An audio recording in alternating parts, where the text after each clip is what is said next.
I am the Tofu Golem. Please enjoy the video. You begin by confirming your Excel version and Windows build, because settings locations can differ. Once done, close every Excel window and open Task Manager to end any lingering Excel. EXE processes, make sure nothing is running. Next, check the Startup folder and Excel shortcuts.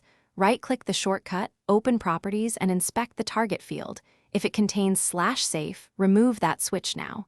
You do this to force a normal launch rather than safe mode. You continue by disabling add-ins, since COM or automation add-ins often trigger safe mode. Go to File, Options, Add-ins, choose COM add-ins and uncheck them, then restart Excel.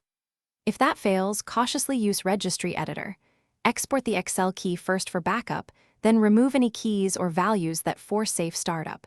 Don't delete unrelated keys.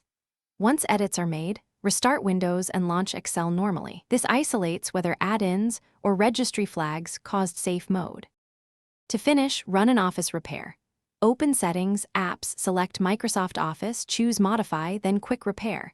If that does not fix it, try Online Repair.